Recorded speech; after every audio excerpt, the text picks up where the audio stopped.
예, 그동안 잘 지내셨어요? 네. 요즘 날씨가 엄청 추운데 다들 독감 조심하십시오. 지난 시간까지 이제 우리가 개에 대해서 이제 좀 개의 종류, 다양한 종류에 대해서 뭐 한 가지, 두 가지, 세 가지, 네 가지, 다섯 가지까지 이야기를 했는데요. 여러분들이 이제 이 청정도론을 이제 공부할 때 이 청정도론 내용 자체가 사실 일반인들이 다 소화하기엔 내용이 되게 많습니다. 방대하고. 그리고 이거를 다 여러분이 숙지 못한다고 해서 아무 문제 되지도 않아요. 그리고 또 스님들도 사실 이걸 다 알기는 쉽지가 않습니다. 근데 제가 이걸 한번 하는 거는 어떤 면에서는 이제 한번 자료를 남기는 것도 있고, 또 어떤 면에서는 여러분들이 이제 수행하시다 궁금한 거 있을 때 한번 들어놓은 게 있으면 찾아서 또 공부할 수 있거든요. 아예 모르면은 어떤 내용이 있는지도 모르면 찾을 수도 없잖아요. 그죠? 그래서 그런 어떤 이제 하나의 우리가 참고, 일종의 이 수행의 백과사전 같은 거라서 수행의 다양한, 특히 이제 남방상자부 계통의 수행을 이제 붓다고사 스님이 총정리해 놓은 거라서 이거를 다 숙지하는 거는 사실 쉽지가 않고요. 그 중에 이제 여러분이 핵심만 좀 이해를 하고, 제가 가면서 또 그게 이제 경전하고 어떻게 연관되는지 간단히 좀 설명을 드릴 테니까 그런 거를 기본적으로 하시면서 나중에 이제 공부하시다가 좀 이거는 좀 더 자세히 알고 싶다 이럴 때 꼭 찾아서 공부할 수 있는 그런 걸로 이해하시면 돼요. 그러니까 너무 여기에 부담을 안 가지셔도 됩니다. 그리고 지금 특히나 이제 이 개에 관한 우리가 개정회로 나눴을 때 특히 1장, 2장은 개에 대한 이야기인데 여기에 나오는 개에 대한 이야기가 대체로 출가자에 좀 초점이 맞춰져 있어요. 그러니까 제가자의 개보다는 출가자의 개에 좀 더 초점이 맞춰져 있어서 여러분들이 생각할 때 이렇게까지 하고 살아야 돼 이렇게 이제 느낄 수도 있는데 그거는 조금 감안해서 들으시면 좋을 것 같고요. 그래서 이 계행이 있으면 개가 이제 개라는 거는 앞에서 우리가 이제 살펴봤지만 어떤 하지 말아야 될 행위를 하지 않는 것 그리고 해야 될 행위를 하는 것 이런 게 이제 같이 포함되는 거라고 볼 수 있는데요. 그러니까 우리가 이제 몸과 말, 우리 마음으로 행하는 거를 어겼을 때는 그 뭐 번뇌가 일어났다 이렇게 말하긴 하지만 그것 때문에 개를 어겼다 이렇게 하지는 않거든요. 이 개라는 것은 몸과 말로서, 그러니까 언행으로서 뭔가 이제 법답지 않은 행위를 하면 그걸 개를 어겼다고 하는. 마음에 번뇌가 끌어도 겉으로 이제 그거를 표현하지 않고 말로서 드러내거나 행동으로 표출되지 않으면 그 마음으로 짓는 업은 생긴 거지만 몸과 말로서 짓는 그런 계가 어겨진 것은 아니다. 이렇게 볼 수 있겠죠. 그죠? 그래서 이제 이런 몸과 말로서 행할 때 그런 의도 또는 뭐 절제하는 거, 단속하는 거, 그리고 이제 하지 말아야 될 걸 하지 않는 거, 범하지 않는 거, 이런 게 이제 계라는 것의 의미고, 이 계는 특징이 이제 계를 실천하는 게 특징이죠. 계행. 그리고 나쁜 계행을 털어버려서 비난받지, 이 계를 잘 지킴으로써 이건 일종의 이제 도덕률 같은 거잖아요. 우리가 불교에서 말하는 도덕, 그러니까 윤리적인 측면. 그래서 이런 걸 잘 지키면 세상 사람들한테 비난받지 않고 존경받을 수 있는 그런 게 되고, 그런 계를 잘 지킴으로써 계가 청정한 그런 모습으로 나타나고, 계의 중요한 원인은 뭐겠어요? 양심과 수치심. 그러니까 우리 양심이나 수치심이 있으면 이제 내 스스로가 자기를 존중하거나 누가 나한테 비난받을 거에 두려움을 이해하거나 이러면 개를 어기지 않겠죠. 그죠? 그래서 개가 그런 게 있고요. 개의 이익은 뭐 여러분도 알다시피 이제 후회 없는 거. 그게 제일 대표적인 거죠. 그러니까 이런 걸 우리가 배웠고 개의 종류에는 이제 여러 가지가 있는데 그 중에 여러분이 뭐 다 잊어버려도 괜찮은데 한 네 가지는 기억하라 그랬죠. 첫째는 뭐라 그랬어요? 계목의 단속. 네 가지로 설명하는 거 있잖아요. 그죠? 계목의 단속. 둘째는 감각 기능의 단속. 그죠?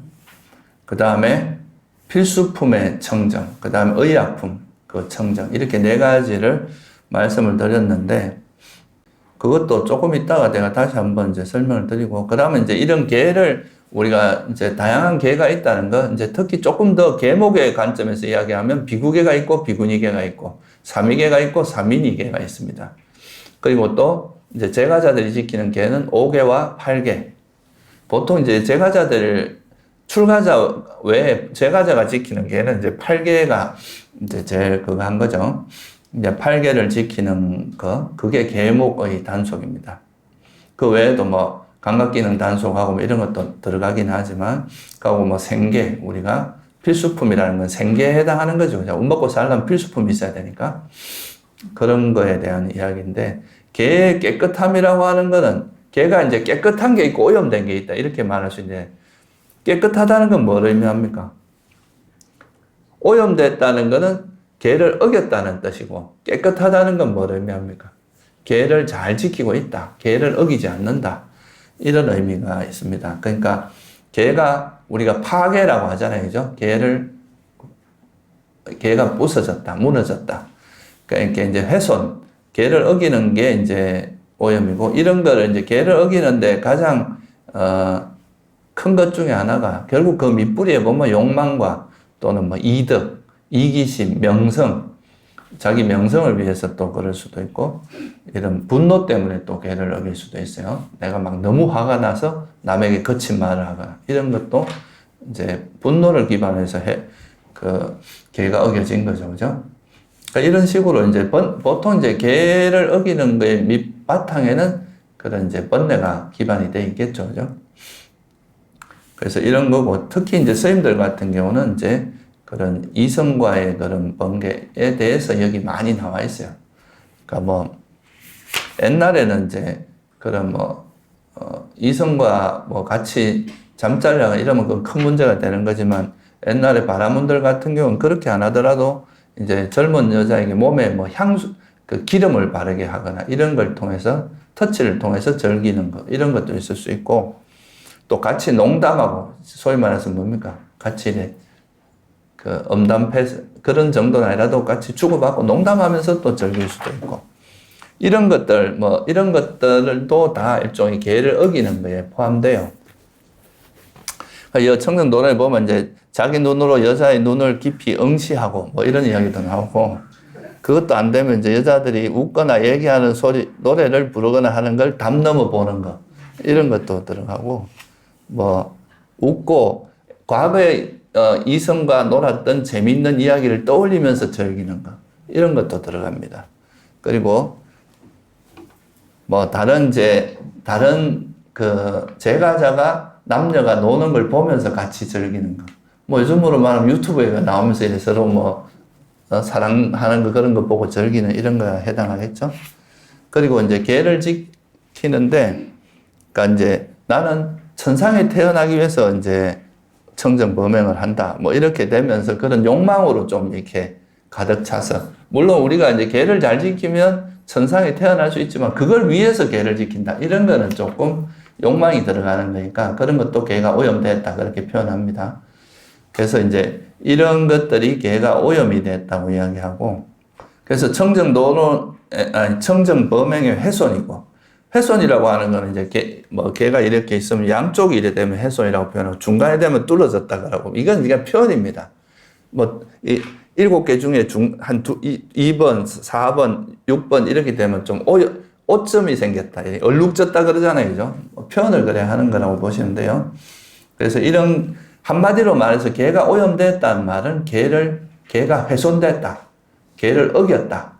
그러니까 하지 말라고 하는 거를 실제로 했을 때, 이럴 때 개가 훼손됐다고 하고, 개가 깨끗하다는 것은 이제 개를 파지 않았을 때, 그죠?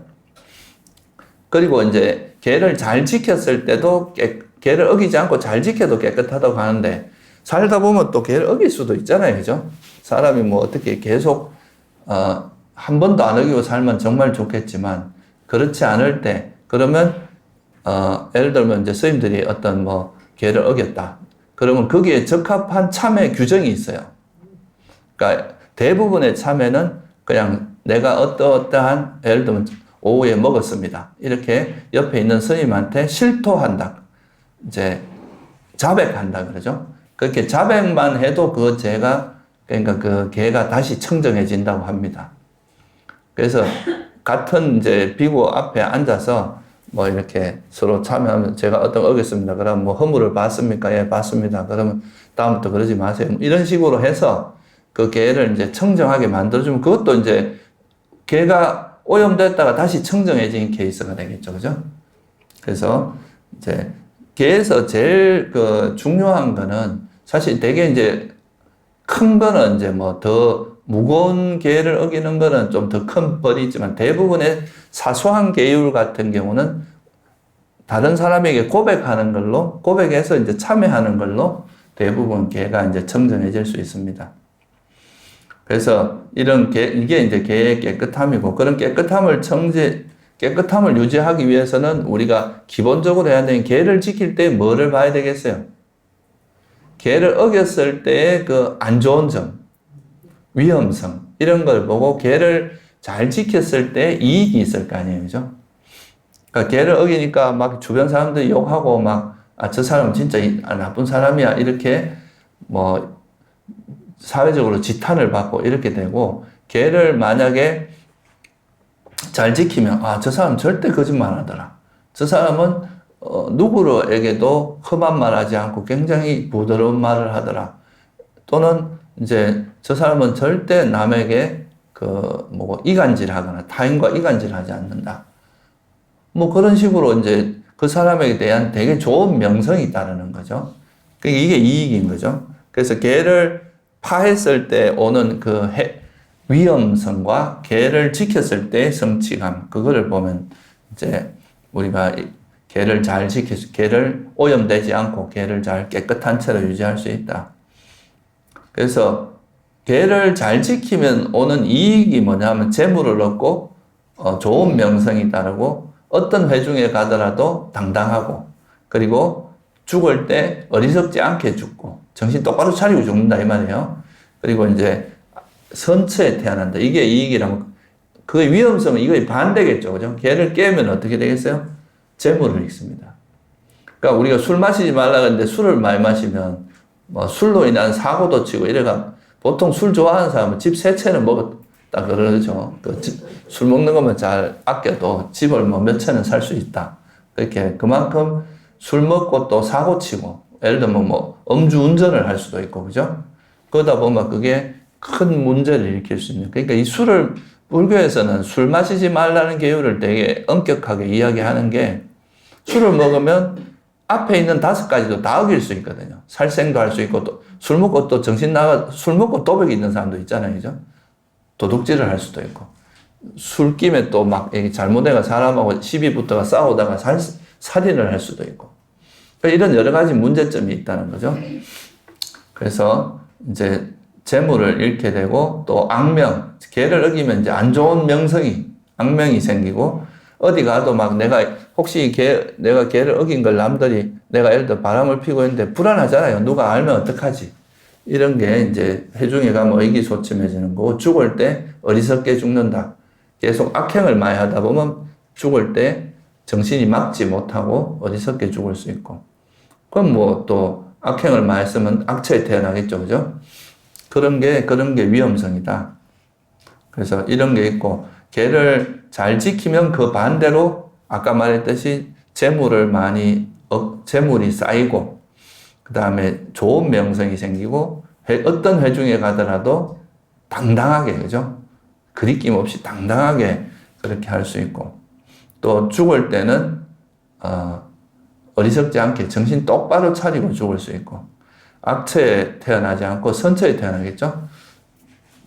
그래서 우리가 보통 계만 잘 지켜도 선처에 태어나거나 천상에 태어난다 그러죠. 그죠? 천상에 태어날 수 있다. 그렇게 이야기합니다. 그래서 보통 이제 보시와 계만 잘 지켜도 시계, 보시 시자에다가 계, 시계 생천이라는 표현을 써요. 한자가 이런 게 참 멋있어요. 그죠? 이 되게 긴 말을 아주 단순한 말로 탁 줄여주는 거예요. 이게 참 그래서 한자가 보존성은 아주 뛰어난 거죠. 시계 생천이라고. 그러니까 보시와 계만 잘 지켜도 천상에 태어날 수 있다. 이렇게 이야기하는 거죠. 특히 이제 스님들 같은 경우는 이제 경전에도 보면 안구따라 니까에 보면 불경이라는 경이 있는데 여기 보면 되게 무서운 말들이 많아요. 그러니까 장자의 딸을 안을 바에야 시뻘겋게 불타오르는 큰 불무더기를 껴안아라. 그러니까 이제 불무더기를 껴안으면 그냥 이 생에 내 몸 죽는 걸로 끝나지만 그거를 이제 장자의 딸을 함부로 안게 되면 그걸로 인해서 세세생생 값으로 받을 수도 있다. 이런 의미죠. 그리고 진심으로 보시한 옷을 수용하기보다 수행 안 하고 말하는 거예요. 이제 우리가 보통 이제 옷을 수용하거나 이럴 때는 그거에 대한 전에 반조하라 그랬죠. 그죠? 지혜롭게 반조도 하고 그리고 또 수행을 열심히 하는데 옷을 입기보다 차라리 철판을 두라. 뜨거운 철판을 이제 몸을 감싸는 게 낫다. 뭐 이런 식으로. 이건 부처님께서 이제 그런 보시물 같은 거를 함부로 받아서 수행 안 하고 무의도식하고 이런 것들을 경계하는 말이에요. 이게 이제 계도 안 지키고 수행도 안 하면서 이런 신심을 가지고 보시한 신도들의 그런 보시물을 함부로 받으면 그런 위험이 있다는 거죠. 또 탁발 음식을 먹기보단 차라리 시뻘겋게 이제 다른 쇠구슬을 무쇠덩이를 먹어라. 이렇게 이야기하기도 하고, 그 다음에 이제, 우리가 거처, 그죠? 절에서 진심으로 보시한 사원을 수용하는 것보다는 이렇게 가마솥, 이것도 이제 하나의 거처니까, 거처에 비유한 거죠. 거기에 들어가는 게 낫다. 이거는 이제 어떻게 보면 약간의 비유이기도 하지만 이것이 가지는 뜻은 우리가 이렇게 불타오르는 이런 데다 하는 거는 이 한 생에 내 몸이 죽는 걸로 끝나지만 이제 계를 안 지키고 신심 있는 신도들의 보시를 함부로 받고 무의도식하고 수행 안 하고 이렇게 하면 이제 이거는 오랜 세월 세세생생 고통받을 수 있다. 이런 거에 대한 의미죠. 그래서 우리가 농담으로 그런 말 많이 하잖아요. 스님들이 이제 출가해서 수행 열심히 안 하면 소로 태어나가지고 절에 일하게 된다. 이런 이야기도 하고, 수행 안 하고 잠만 자면 절 주위에 뱀으로 태어난다. 이런 이야기도 있고, 그런 이제 이런 게 다 경책을 하는 겁니다. 수행하는 게 이제 그런 보시를 받아서 함부로 살지 말고 열심히 살아라. 이런 거에 대한 경책이죠. 그리고 이제 계를 잘 지키는 게 계의 향기가 이 세상에 있는 모든 향기 중에서 계의 향기가 제일 크다. 보통 향기는 바람을 거슬러 갈 수 없잖아요. 그죠? 바람에 거슬러 갈 수 없고 바람에 따라서 날려오는 그게 코를 자극해서 우리가 냄새를 맡는 건데 계의 향기는 이제 그런 거에 관계없다. 오히려 바람을 거슬러서 온 이제 사람들에게 퍼진다. 이런 식으로 이해함으로써 계를 잘 지키는 거죠. 계의 향기, 계를 성취하면 이런 이익이 있다는 것. 그리고 계가 우리가 나중에 제가 좀 더 설명을 드리겠지만 이 계라는 것이 팔정도의 가장 기반이 된다. 그죠? 우리 수행에 있어도 계라는 건 기초와 같다 그랬잖아요. 그죠? 건물을 지을 때 기초가 약하면 그 건물이 계속 흔들리듯이 수행에서도 이런 계가 약하게 되면 수행에서 삼매도 계를 안 지키면 마음이 일단 후회가 생기니까 그 후회로 인해서 마음이 어지러워지고 그러면 삼매도 들기 어렵고 삼매가 없으면 또 지혜가 생기기도 어렵고 그래서 계는 이제 모든 수행의 기초가 된다는 것 이거를 이해함으로써 또 계를 잘 지킬 수 있다. 이렇게 이제 대략적으로 계에 대해서 정리를 하고 있습니다. 그래서 보편적으로 이제 계라는 거는 아까도 말씀드렸지만 이제 모든 사람이 부처님께서 너무 극단적인 것을 계로 만들지 않고 수행하는 데 있어서 꼭 필요하고 최소한의 것들을 좀 제정을 한 측면이 있어요. 근데 이제 너무 어떻게 보면 계를 좀 엄격하게 만약에 이렇게 제시를 하시면 일부 사람들은 그거를 이겨낼 수 있지만 그렇지 않은 사람들은 또 아예 접근도 못하게 되는 이런 문제가 있잖아요. 그죠? 그래서 옛날에 대화다따가 이제 부처님한테 반기를 들 때 그때도 이제 부처님께서는 이제 스님들이 어떤 지금처럼 이제 그 마을에서 이제 숙소가 있잖아요. 그죠? 비를 피할 수 있는 그런 건물을 지어서 거기서 사는 것도 허용을 해줬단 말이에요. 근데 이제 대화다따는 그런 거 하지 말자. 우리는 나무 아래서만 자고 뭐 노천 이런 식으로 더 엄격한 거를 주장을 한 거죠. 근데 부처님께서는 그건 본인이 선택하면 되고 굳이 그렇게 모든 사람에게 그렇게 할 필요 없다. 그렇게 되면 건강이 안 좋거나 이런 사람에게는 제약되는 게 생기잖아요. 그죠? 그리고 음식도 대화다따는 그냥 채식만 하자 이렇게 주장을 했거든요. 근데 그게 아니다. 주는 대로 우리는 받아서 먹고 사는 사람이니까 특정한 형태의 뭐 살아있는 고기라든가 예를 들면 뭐 말이나 이런 거는 또 이제 그 군대에서 쓰는 거니까 옛날에는 그런 거라든가 호랑이라든가 이런 거는 먹지 말고 뭐 음식 그러니까 우리가 죽이는 소리를 들었거나 죽는 걸 봤거나 이런 걸 먹으면 안 된다 그랬거든요. 근데 그런 게 아니라 11가지인가 있어요. 못 먹는 고기가. 그거를 제외한 것들은 이제 먹어도 좋다. 이렇게 된 거죠.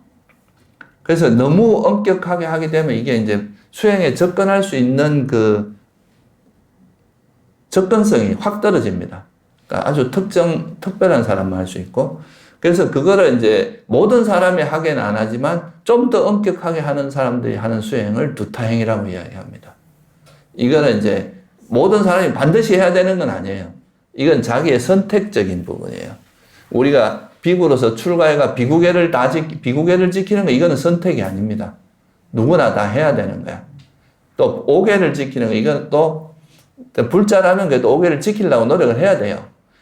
이제 출가자들은 3이나 3인이는 2가지 계를 안 지키면 거기에 대한 율이라는 게 거기에 대한 참회에 대한 그 일종의 처벌 규정이 있는 거거든요. 뭐 실토를 하거나 이렇게 해서 그거를 회복하는 그런 기능이 있는 건데.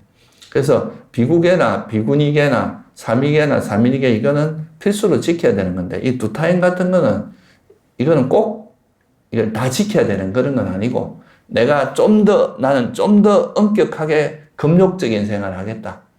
좀 더 번뇌가 나는 좀 더 철저히 버리기 위해서 그러니까 그런 내 욕망을 더 철저히 버리기 위해서 좀 더 엄격하게 수행을 하겠다. 이럴 때 하는 행위 두타행입니다.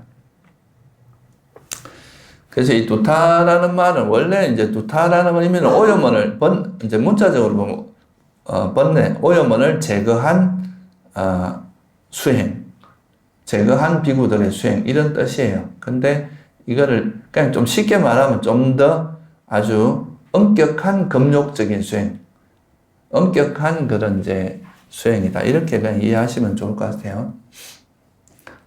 그래서 이제 이 두타행을 하게 되면 우리가 예를 들어서 뭐 자는 것도 아까 보통은 이제 이런 그 신도들이 보시한 그런 지붕이 있는 집 아래에서 잘 수도 있는데 나는 그런 데 자지 않고 저 숲에 가서 나무 아래서만 자겠다. 이렇게 결심하는 이런 게 일종의 두타행입니다.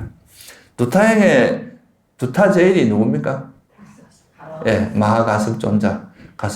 가섭존자는 이제 항상 분소이라는 이제 그런 것만 입고 다녔고 되게 두타행으로 유명하신 분이죠. 그래서 부처님께서 이제 너도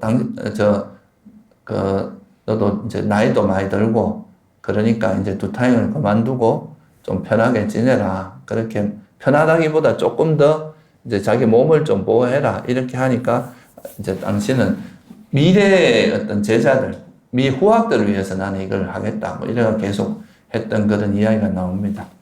그래서 이 청정도론에는 이런 이제 두타행에 대해서 13가지로 언급되고 있어요. 13가지. 그 중에 이제 2가지는, 옷에 관한 거, 옷. 의식주라고 할 때 2가지는 옷에 대한 거. 그 다음에 5가지는 음식에 대한 거. 그 다음 5가지는 또 거처에 대한 거. 마지막 1가지는 이제 정진에 대한 겁니다.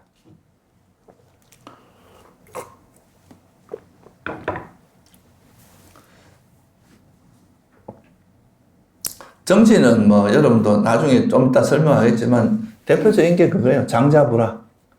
눕지 않는 수행. 이게 이제 아주 가열차게 정진하겠다. 용맹스럽게 정진하겠다 할 때 하는 두타행이고요. 그래서 첫 번째가 뭐냐 하면 이제 처음에 두 가지는 뭐라 그랬어요? 옷에 관한 거라 그랬죠? 의식주 중에. 그러니까 첫 번째는 분소이만 입는 수행이 있어요. 분소이가 뭐예요? 이 분자가 무슨 분자면 똥분자입니다. 그러니까 옷에 이제 똥이 묻거나 막 이렇게 지저분한 게 묻은 그런 이렇게 우리가 쓰레기통 같은 데 보면 막 사람들 입다가 버려서 똥도 묻고 막 이런 거 있잖아요. 그런 거를 모아다가, 그런 천들을 모아다가 그거를 이렇게 깨끗이 빨아서 이어서 그걸로 가사를 만드는 이런 게 분소이예요. 그러니까 원래 부처님 당시에는 이제 주로 뭐 공동묘지라든가 이런 데 가면 이제 쓰레기통 같은 데 가면 떨어져 있는 옷을 모아가지고 천을 이렇게 모아서 그걸, 그래서 우리가 요즘 뭐 보면 누비, 요즘은 스님들이 다 마차 입지만 이렇게 옛날 보면 이렇게 떨어진 거 막 깊고 깊어서 입는 그런 옷 있잖아요. 옛날에 그 성철 스님 돌아가셨을 때 그 누더기 옷 있잖아요. 그런 모습인 거예요. 그러니까 깊고 기어서 이렇게 만든 그런 가사를 입는 거를 분소이라고 하는데요.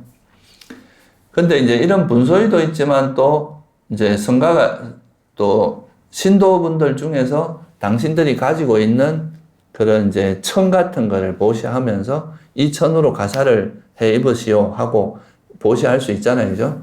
그거는 이제 천이 어떻습니까? 또 뭐 덕이 높고 이런 분들한테는 되게 좋은 걸 보시할 거 아니에요. 부처님께는 또 뭐 금난가사라 그래서 되게 좋은 걸 보시했단 말이죠. 그래서 이제 그런 그 신도들이 보시한 그런 가사는 입지 않고 오직 나는 분소이만 입겠다. 이게 분소이를 입는 두타행입니다. 나는 그러니까 신도들이 보시한 그런 좋은 천으로, 그런 좋은 천은 막 몸에 감촉도 좋고, 그죠? 부드럽고 그럴 거 아니에요. 그런 거 없이 남이 버린 그런 이제 그런 천만 모아서 만든 그것만 입고 살겠다. 이거는 뭐 옷에 대한 탐착을 버리는데 굉장히 좋겠죠. 그죠? 뭐 스님들도 사실 성복이나 이런 거 욕심이 있을 수 있거든요. 되게, 좋은 천, 입으면 가볍고 좋고, 이렇게 따뜻하고 이런 거를 선호할 수 있는데, 그런 거를 마다않고 나는 오직 분소이만 입겠다. 이렇게 하는 것이 이제 분소이를 입는 두타행입니다. 이거는 이제 신도가 만약에 준 옷을 수용하는 순간 이 두타행은 깨지게 되는 거죠. 그 다음에 두 번째가 뭐냐 하면 이제 여러분 삼위일발 이런 말 들어봤어요? 삼의, 세 가지 옷, 그 다음에 하나의 바루, 삼위하고 바루 하나만 들고 그냥 수행하러 다니는 걸 삼위일발 그렇게 이야기하는데, 이게 이제 세 가지 삼위만 수용한다. 그러니까 여분의 가사를 가지고 있지 않는 걸 의미합니다. 보통 이제 삼위라 그러면 뭐예요? 우리나라는 뭐 사실 이제 여름 옷도 있어야 되고 겨울 옷도 있어야 되고 옷이 많아요. 그러니까 삼위만 있는 게 아닌데, 남방은 이제 가면은 그 이렇게 치마처럼 밑에 입는 거 있죠, 그죠? 이렇게 딱 메고 입는 그거를 이제 안타라 와사카라 그래서, 이게 이제 우리나라에서는 보통 안타회라고 음력을 한 겁니다. 안타회라고 하는, 이건 이제 하의 밑에 옷이고, 그 위에 이렇게 둘러갖고 어깨 내고 이렇게 그냥 편하게 둘러갖고 입는 옷이 있어요. 그거를 윗가사, 웃따라 상가라고 하는데, 이거는 이제 우리 중국에서는 울따라성이라고 번역을 했어요. 웃따라라는 거는 뭐예요? 웃따라가 위잖아요. 그죠? 안 웃따라 할 때 그게 웃따라가 위거든요. 안 웃따라니까 위가 없다 이 말이잖아요. 그래서 무상으로 번역하는 거예요. 무상, 정등, 정각, 삼맥이 이제 그 정등이고, 삼보리 그러면 정각. 그래서 웃따라라는 위라는 뜻인데 위도시라는 뜻이고, 윗가사. 안따라는 이제 속옷이라는 뜻입니다. 그러니까 안에 입는 거. 그리고 이제 상가티라고 해서, 이거는 보통 스님들이 막 머리까지 둘러갖고 추울 때 막 둘둘 마르고 있는 그 대가사라 그래요. 그게 있어요. 이건 성가리 또는 뭐 대가사, 우리는 대가사라고 하는데 성가리, 이렇게 세 개의 옷으로 구성되어 있습니다. 이게 치마 같은 그게 있고, 그 다음에 그 위에 입는 윗가사가 있고, 그 위에 입는 대가사. 그렇게 세 가지를 삼위라고 하는데, 그거 외에는 가지지 않는 게 삼위만 수용하는 수행입니다. 보통 이제 스님들이 어떤 새로운 천을 받으면 내가 삼위가 있어도 요거를 뭐 어떤 10일 정도는 보관할 수 있고, 또 이제 까티나라고 있어요. 까티나 이제 우리가 하한 거 끝나고 나면 이제 신도들이 와서 그 가사를 보시하는 그 행사가 있어요. 그게 까티나라고 하는데, 스님들이 쓸 필수품을 보시한 되게 큰 행사거든요. 그게 이제 미얀마나 태국 같은 데 가면 까티나 행사라고 그게 되게 큰 이제 하한 거 끝나고 스님들에게 가사를 보시하는 게 되게 큰 복이 되기 때문에 그때 이제 신도분들이 막 여러 가지 보심으로 갖고 와서 보시하는 게 있는데, 그걸 까티나 행사에 참여한 스님들은 최대 5개월 동안 그 까티나 그 혜택이 주어집니다. 그래서 여분의 가사를 좀 더 오래 갖고 있을 수 있어요. 한 5개월까지도. 근데 이제 그런 거 전혀 없이 오직 삼위만 가지고 살아가는 이런 게 이제 이것도 일종의 두타행에 들어갑니다. 그래서 옷으로서는 이제 분소위만 입고 사는 그게 하나가 있고, 오직 삼위, 다른 옷 없이, 그러니까 여분의 옷이 없이 삼위만 수용하는 거. 이거를 이제 이게 옷에 해당하는 두 가지 두타행에 해당합니다. 그 다음에 음식에 해당하는 거는 이제 5가지가 있는데, 첫째가 뭐냐 하면 우리가 보살님들이 가끔 스님들한테 대중 공양을 하잖아요. 오늘 어디 가서 공양하십시다. 이렇게 되면 공양을 하는데, 그런 것이 이제 그런 게 대중 공양, 어떤 신도가 초청을 해서 이렇게 주는 그 공양이 있고, 일반적으로는 탁발을 다니잖아요. 그래서 우리가 이제 보통은 스님들이 탁발하다가 또 신도의 초청이 있거나 이러면 또 대중 공양도 받고 이렇게 하는데, 이 대중 공양을 안 받는 거예요. 오직 탁발 음식으로만 살아가는 이것도 두타행에 들어갑니다. 난 대중의 그 사람들의 어떤 초청에 의해서 하는 그런 음식은 받지 않겠다. 그렇게 선언을 하고 오직 나가서 이제 실제로 탁발해서 받은 음식만 먹는 것. 이게 한 가지가 있고요. 또 하나는 우리도 스님들도 아직은 뭐 출가해도 당장 다 번뇌가 없어진 건 아니잖아요. 그죠? 그러니까 이래 다니다 보면 여기는 이 집은 좀 고기를 주고 이 집은 좀 맛없는 걸 주고 이런 게 알게 될 거 아니에요. 그러면 계속 이 집만 찾아가는 거야. 이럴 수도 있잖아요. 그런 경우도 있을 수 있기 때문에, 그래서 그게 뭐 문제가 되는 건 아닙니다. 그래서 어느 정도 이제 자기가 그 보통 남마에도 가면 모든 사람이 갈 수 없으니까 내가 여기 탁발해도 되겠느냐 이래 물어보고 보통 가기도 하거든요. 안 그러면 그게 또 너무 중복되면 그 집안이 부담이 될 수 있으니까. 그러면 가서 이제 내가 여기 머무는데 여기서 탁발해도 되겠냐 하면, 저는 이미 다른 스님이 여기 오기로 했습니다. 이러면 또 딴 데 가고 뭐 이런 그게 있어요. 근데 이제 그게 아니라, 이거를 어느 한 내가 좋아하는 곳만 가는 게 아니라 차례로 다니는 거. 이것도 두타행에 속해요. 그러니까 내가 딱 정해진 것. 그런 이야기가 있잖아요.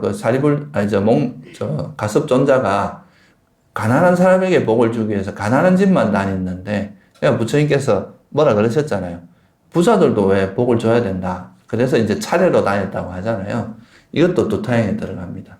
어디 정해진만 다니는 게 아니라 내가 그냥 가는 대로 집들을 7집을 다니는 거. 우리 건강에도 보면 차제거리 이런 말 나오죠. 그 말이에요. 그래서 이것도 두타행에 속하고요.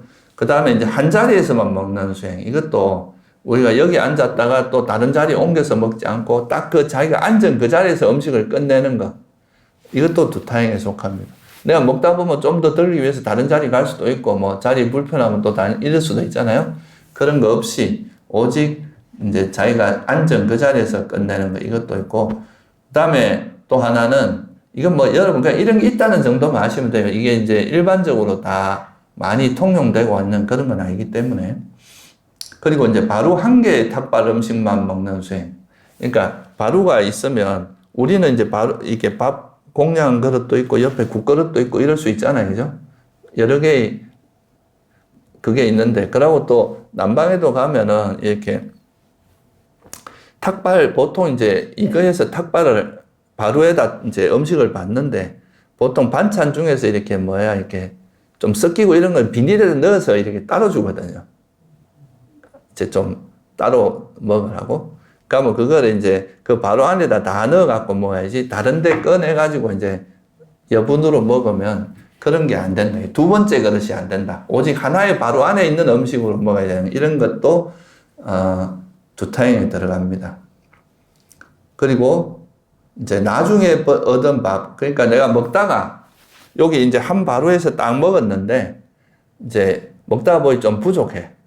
그럼 좀 더 가서 이제 더 받아서 추가로 받아 먹을 수도 있잖아요. 그죠? 그죠? 그런 거를 받아 먹지 않고 딱 요 받은 요거에서 끝내는 거. 이것도 두타행에 들어갑니다. 보통 우리가 먹다가 이제 좀 배가 안 찼다 싶으면 가서 추가로 더 먹기도 하고 하잖아요. 그런 거를 전혀 하지 않는 것. 이런 게 음식에 해당되는 거고요. 그래서 이게 이제 여기 청정도에 나오는 게 5가지입니다. 탁발 음식만 수용하는 게 있고, 그 다음에 차례대로 차제거리, 이렇게 어느 하나에 좋아하는 것만 가는 게 아니라 가는 거. 한 자리에서만 먹는 것. 그 다음에 바로 하나에 들어있는 그 음식만 먹고 또 더 이상 추가로 먹지 않는 그런 거에 다 들어갑니다. 그 다음에 이제 의식주, 머무는 데 있잖아요. 그죠? 머무는 거에서는 우리가 일반적으로는 이제 스님들이 뭐 어떤 꾸띠라든가 조만한 집 같은데 이제 바람도 피하고 외부의 위험도 피하는 그런 거처를 해서 머무는 것이 허용되어 있는데, 이 중에서 나는 그런 마을에 있는 숙소에 머물지 않고 숲에서 살겠다. 숲이라는 건 이제 이런 마을과 마을 사이에 이제 마을과 마을의 그 사이에 있는 그런 이제 집이 없는 그런 데 있잖아요. 그죠? 그런 데를 숲이라고 하는데, 그래서 마을에 있는 숙소에서 살지 않고 그런 숲에서 머물겠다. 숲에서만 수행하고 살겠다. 이것도 두타행에 들어가요. 그러니까 이 숲에서 살면 일단 뭡니까? 비를 피하기도 좀 그렇고 위험 요소가 많잖아요. 우리가 마을에 있는 숙소에 살면은. 그런데 그래서 지금도 보면 태국에 가면 뭐 투동인가 이름은 정확히 기억이 안 나는데, 그런 데 가면은 그런 데서 막 텐트 치거나 진짜 야생 동물 나오는데 그런 데서 일부러 두타행하고 사는 스님들이 좀 있습니다. 그런데 이런 게 다 그런 숲에 머무는 수행이고, 그 다음에 숲에서 머무는 수행이 있고, 그 다음에 나무 아래에 머무는 수행. 그러니까 처소에 머물지 않고 나무가 이렇게 좀 있으면 그래도 어느 정도 비라든가 이런 건 좀 피할 수 있잖아요. 그죠? 나름 그래도 조금 더, 피할 곳은 있지만 별로 잘 이렇게 안전하지 않고 뭐 보호가 잘 되는 그런 곳은 아니겠죠. 그런 데서 머무는 거. 이것도 두타행에 들어가고, 요거보다 조금 더, 좀 엄격하게 하면 노천에 머무는 거.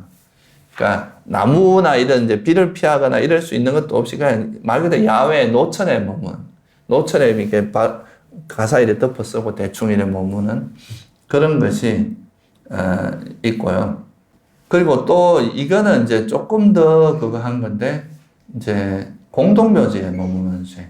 우리나라는 사실 공동묘지 가도 잘 단정되어 있고 뭐 아무것도 없지만, 옛날에 인도에서 공동묘지는 바로 죽은 시체도 있을 수 있고, 그게 또 그 시체 뜯어먹으러 오는 야생 동물도 있을 수 있고, 이게 되게 위험하고 그런 곳이거든요. 그래서 그 공동묘지에 머무는 건 잘못하면 정신이 나가버릴 수도 있어요. 약간 무서움에 압도당해서 미쳐버릴 수도 있고. 그래서 낮에 가서 거기 이제 그 주위에 있는 지형지물을 정확히 알아서, 밤에는 뭐 돌덩이 하나 있어도 뭔가 이게 귀신처럼 보이고 그러잖아요. 그래서 이거는 좀 할 때 조심해서 해야 되는데, 어쨌든 공동묘지에서 머물면서 수행하는 거. 이거는 어떻게 보면 이제 두려움을 극복할 수 있고요. 죽음에 대한 그런, 우리가 마란나 사태를 죽음에 대한 바른 기억, 그거를 닦는 데도 도움이 되고, 여러 가지로 뭐, 그러고 이제 시체를 봄으로써 부정반을 할 수도 있고, 그런 장점이 있는 거죠. 그래서 그런 공동묘지에, 그리고 이게 이제 공동묘지에 죽은 그런 시체가 있는 곳에 가보면 참 이게 내가 건강해도 언제나 저래 죽을 수 있구나. 이런 이제 자만심도 버리고 죽음에 대한 그런 이제 그걸 좀 뼈저리게 받아들일 수 있는 그런 것도 있습니다. 그래서 이제 이게 다 쉬운 게 아니겠죠. 그죠? 숲에 머무는 것 자체가 이게 사실 두려움 같은 게 있거든요. 우리가 숙소 같은 경우는 이제 뭔가 보호된 공간이니까 추위, 더위뿐만 아니라 야생 동물로부터도 우리가 보호되고, 해충이나 그런 거에 대해서 보호를 받잖아요. 사실 그 숲속에 이제 숲속센터라고 하는 포리스트 모나스트리라고 하는 그런 숲속센터에 가면요. 스님들이 맨날 이렇게 청소를 해서 그렇지 그 청소만 안 하면 그 길도 다 야생이거든요. 그거 보면 코브라도 나오고 뭐 되게 이렇게 독충들이 나옵니다. 그 실제로. 그러니까 정신 안 차리고 하다가 이게 잘못해가 밟으면 되게 위험해요. 저도 미얀마 있을 때 막 정갈도 다니고 그랬었거든요. 그러니까 이제 그런 것들이 안전하지 않은 곳에서 그러니까 정신을 바짝 차릴 수밖에 없고 그런 상태에서 이제 수행을 하는 거라서 이거는 조금 더 엄격하게 수행하는 곳이다. 숲이나 나무 아래, 노천, 뭐 나무 아래로 해도 이게 뭐 바람이나 이런 걸 막아주는 거 아니고 그냥 이렇게 위에서 떨어지는 비라든가 조금 더 뭐 그래도 나무가 있으니까 좀 안정감은 있겠죠. 그리고 공동묘지. 그 다음 마지막에 뭐냐면 배정된 대로 머무는 수행이 있어요.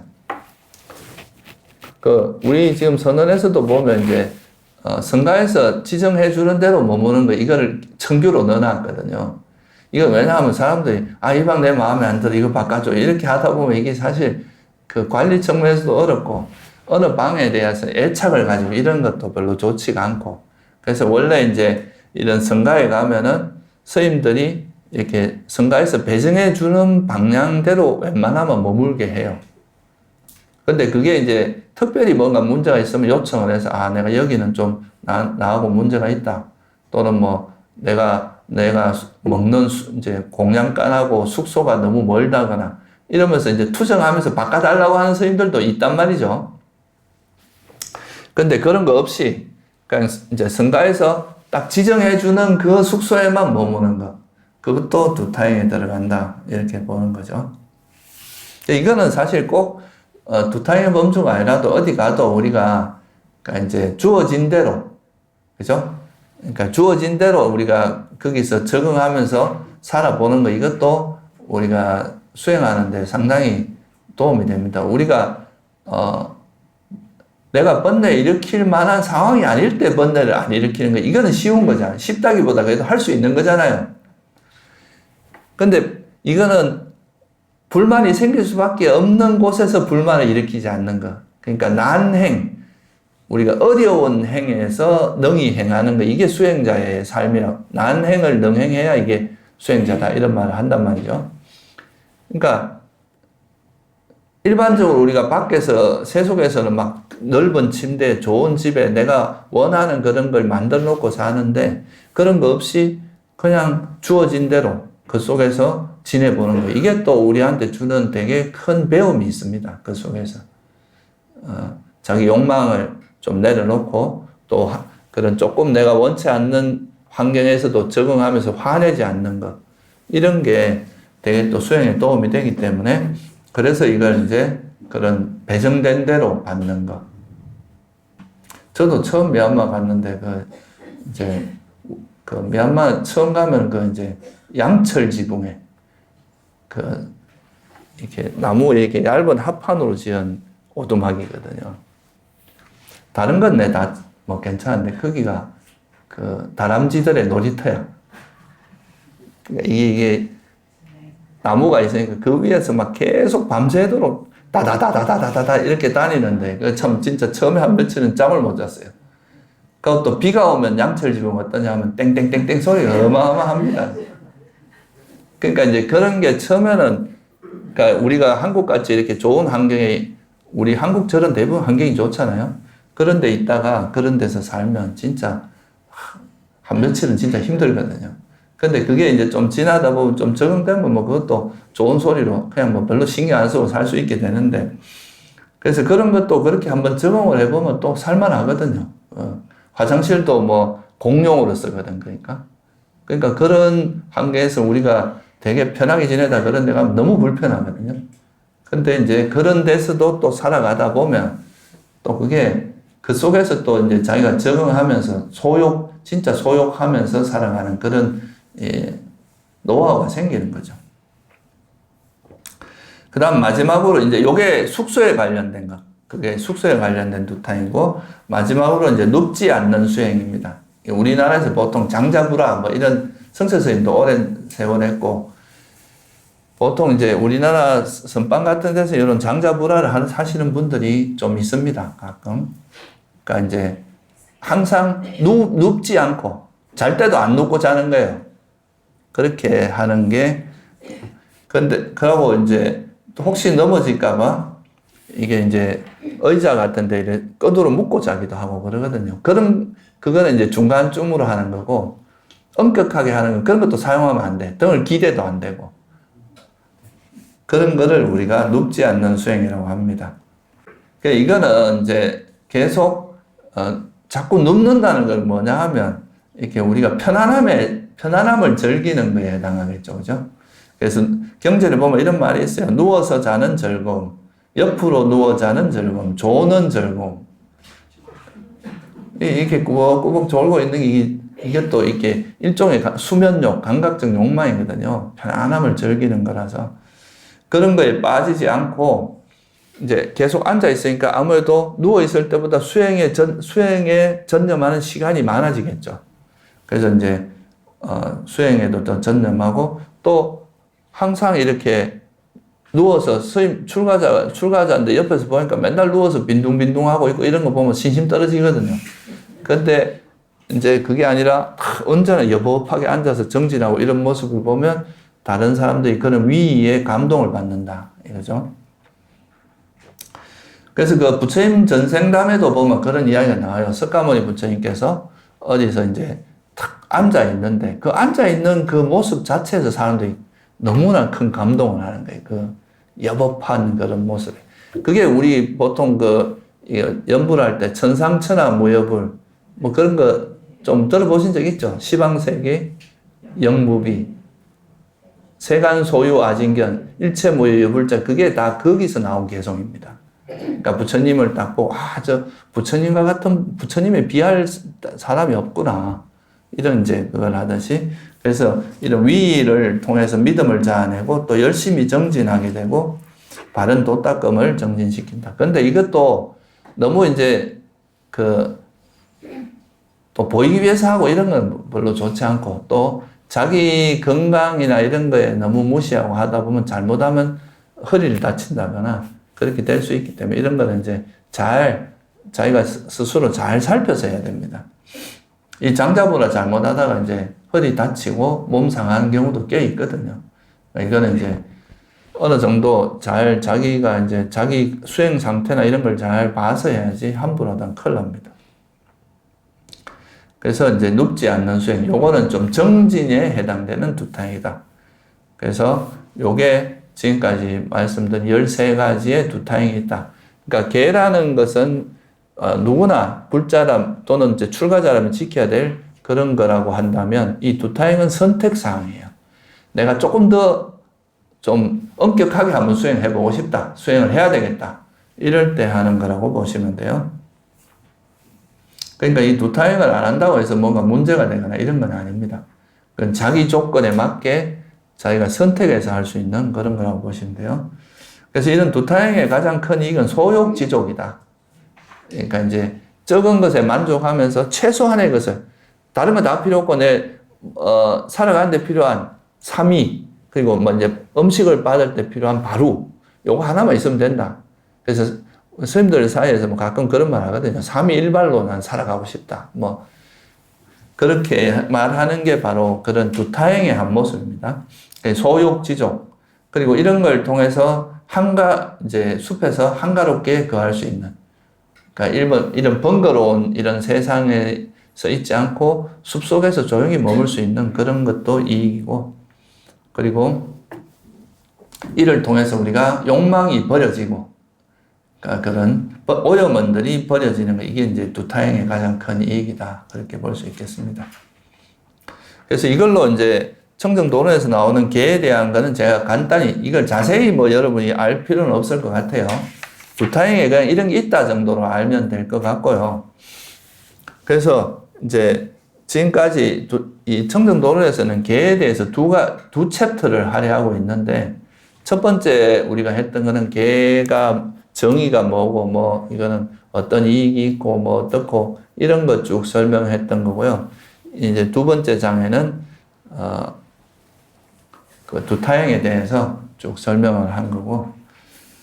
그래서 어떻게 보면 이런 것들이 이제 조금은 번거롭게 느껴지고 이럴 수도 있는데 개를 여러분이 잘 실천하다 보면 이게 번거로운 게 아니라 우리를 보호해 준다는 그런 거를 알게 되면 수행하는데 상당히 도움이 될 수 있다는 거를 알게 돼요. 그래서 청정도론에 나오는 거를 간단히 이제 한번 요약을 해보면, 아까 제가 말씀드린 개의 특징, 개라는 것은 이제 몸과 말로 생활 때 의도, 절제, 단속, 범하지 않는 것, 이런 의미가 있다고 그랬고, 개의 특징은 개를 실천하는 거다. 그죠? 개행이라고 그러죠? 그리고 나쁜 계행을, 버림으로써, 개를 파하는 걸 버림으로써 비난받지 않고 깨끗하게 청정한 삶을 사는 것, 양심과 수치심이 그 개의 원인이 된다는 것. 개의 이익은 후회 없음. 한마디로 말하면 후회 없음이고, 조금 더 자세히 말하면 큰 재물을 얻고, 훌륭한 명성을 얻고, 어떤 회중에 가더라도 두려움이나 창피함이 없이 당당하고, 어리석지 않은 채 죽을 수 있고, 선처나 천상에 태어난다. 그리고 개의 종류 중에서 이제, 스님들은 비국에 비군이계, 삼위계, 삼일계 이게 있고요. 제가자의 경우는 5개, 8개. 그리고 여기서 조금 더 구체적으로 가면 각 절마다 청규가 있을 수 있습니다. 이 5개나 8개는 모든 불자들에게 해당되는 거라면 각 절마다 또 전통이 다르기 때문에 절마다 지키는 사찰 규약이 있어요. 그게 이제 청규라고 하는데, 그런 이제 우리 선원도 이제 춘천에는 보면 청규가 있거든요. 그 청규를 잘 지키고 살아야 같이 이렇게 서로에게 방해되지 않고 살 수 있기 때문에 그렇게 합니다. 그리고 요거를 조금 더 이제 정리하면 요 5개나 8개 이런 거는 뭐에 해당하겠어요?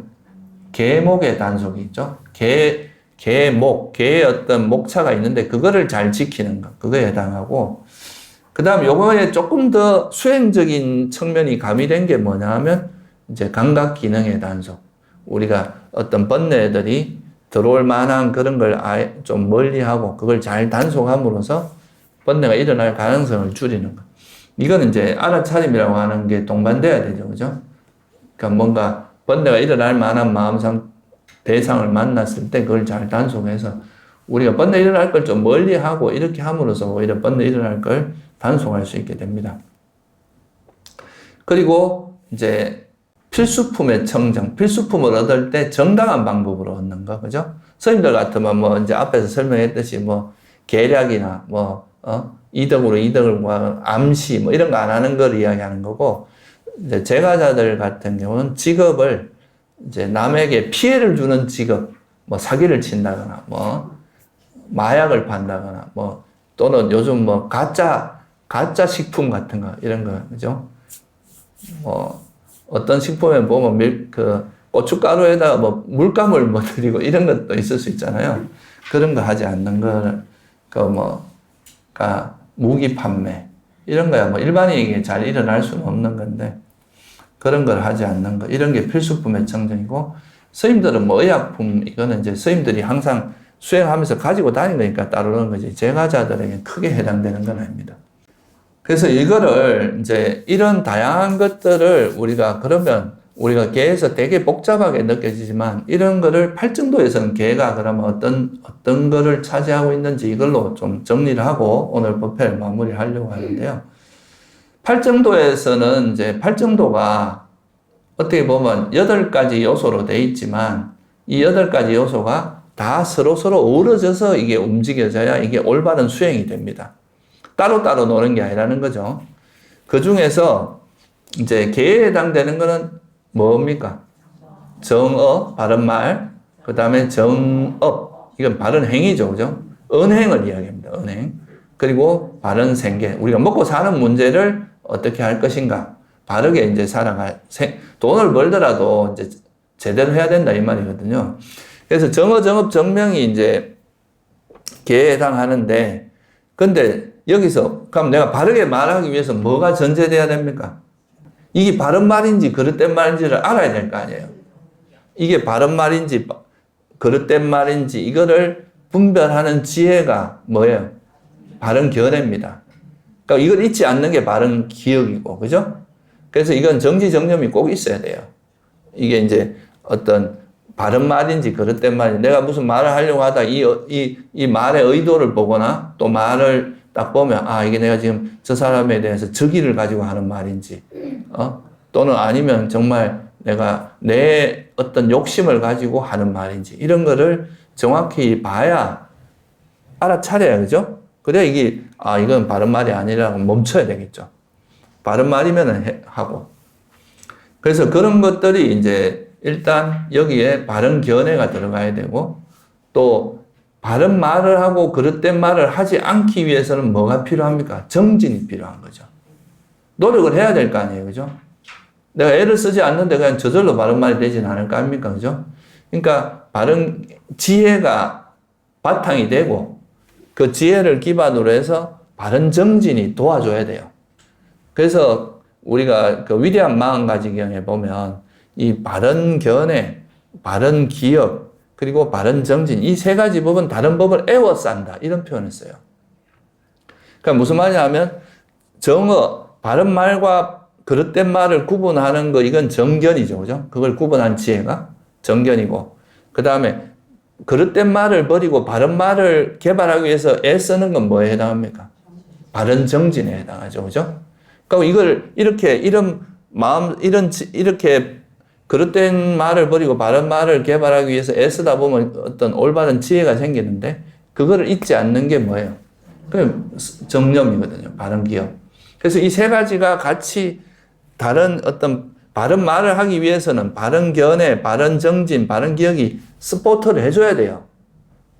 그래야 이게 되는 거고, 이렇게 해서 바른 말 하게 되면 우리 마음이 편안해지면서 괴로움도 없고 고요하고 편안해지고 행복해진단 말이죠. 이런 게 바른 삼매하고 연관이 돼요. 그러니까 이거는 다 같이 어우러질 수밖에 없다. 그리고 이제 바른 말을 하기 위해서는 또 이제 바른 견해가 작용하기 위해서는 또 그거에 대해서 이게 분별하는 과정에서 바른 사유도 들어간단 말이죠, 그죠? 그런 것들이 다 직관적으로 될 수도 있지만 우리가 잘 모를 때는 이게 사유를 통해서 또 판단되는 것도 있잖아요, 그죠? 그러니까 이런 걸 보면은 이제 우리가 계를 지키는 과정에서도 바른 견해와 이런 나머지 요소들이 무관한 게 아니라 같이 작동하고 있다, 이거죠. 그래서 계를 잘 지키기 위해서는 또 바른 견해가 있어야 되고, 바른 견해를 기반으로 해야 계를 지킬 수 있고, 또 그 계를 잘 지키기 위해서는 정정진이나 정념, 정정이 같이 가야 되고. 그래서 경전에도 보면 청정한 계와 올바른 견해가 모든 선법의 출발점이다, 이렇게 표현하거든요. 그래서 이게 이제 우리 수행에 되게 중요한 역할을 하고, 그러면서 계정회가 서로 어우러져야 돼요. 어우러지면서 이제 수행이 되는 거죠. 그리고 또 이런 것도 있습니다. 우리가 이제 지혜가 없이 너무 계 항목 거기만 좀 천착해서 계를 너무 이렇게 이야기하다 보면, 내가 계를 잘 지키면 계를 안 지키는 다른 사람을 비방하고, 나는 이렇게 잘 지키는데 저 사람 저기 뭐냐, 이렇게 그 사람을 비방하고, 그러니까 경전에 보면 이제 나를 칭찬하고 남은 비방하고 이런 이야기가 나와요. 그러니까 나는 이렇게 계도 잘 지키고 되게 수성한 수행자인데 저 사람은 계도 안 지키고 되게 그렇다고, 이 잘못하면 계가 그 자만을 키울 수 있는 계에 이제 천착하다 보면 이런 문제가 생길 수 있고, 또 거꾸로 이야기하면은 계를 안 지키면 여러분 뭐가 생깁니까? 후회가 생기잖아요. 그러니까 계라는 게 수행자의 마음을 보호해 주기 위해서 하는 건데, 계속 후회만 하고 있으면서 내가 계를 어겼으면 거기에 합당하게 참여를 하고 다시 그런 행위를 안 하도록 이제 노력을 하면 되잖아요. 근데 그런 노력을 하지 않고 그냥 나는 왜 이렇게 이걸 어겼을까 하고 계속 후회만 하고 있어요. 이러면은 걔가 오히려 수행을 방해한, 후회가 많아지는 그렇게 될 수, 여기 왜? 지혜가 없어서 그런 거거든요. 근데 지혜가 있으면은 이제 지혜롭게 하면은 지혜를 기반으로 해서 계를 지키면 계를 지키는 것도 조금 더 유연하게, 그러니까 내가 지킨 내가 개를 잘 지키는 건 어떻게 보면 내 수행에 도움되는 거지, 뭐 남한테 자랑하려고 하거나 그런 게 아니잖아요. 그럼 남이 뭔가 개를 어겼어도 합당하게 그 사람에게 뭐 내가 만약에 지적을 해줄 수 있는 상황이면 지적을 해주고, 그거를 이제 개를, 잘 지킬 수 있도록 도반으로서 이제 한 번, 두 번, 세 번까지는 이야기를 해줄 수가 있단 말이죠. 근데 그걸 뭐 남에게 비난하거나 막 함부로 하거나 이렇게 하는 거는 또 법답지 않은 거다 이거예요.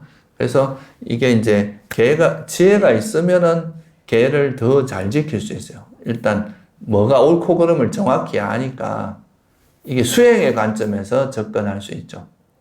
그러니까 우리가 알아차림을 통해서 탐욕이나 성냄이 있다 그러면 내가 탐욕과 성냄이 있는 말을 안 하는 것만 해도 이 탐욕과 성냄이 더 커지는 걸 막아주는 효과가 있고, 그죠? 내가 잘은 몰라도 부처님께서 하라고 했으니까 그냥 하다 보면 바른 말하고, 가급적이면 남한테 거친 말하고 부드럽게 말하고 거짓말 안 하고 좀 쓸데없는 말하고 이렇게 노력하다 보면 그 속에서 뭔가 자기가 느끼는 게 있을 거 아니에요? 거기서 이게 진짜 개를 지키는 게 이게 참 좋구나, 수행에 도움이, 마음도 편안해지고 후회도 없어지고 이게 또 삼매에 도움이 되는구나, 이렇게 되면서 개를 지키다 보면 자기도 모르게 또 생기는 지혜가 있습니다.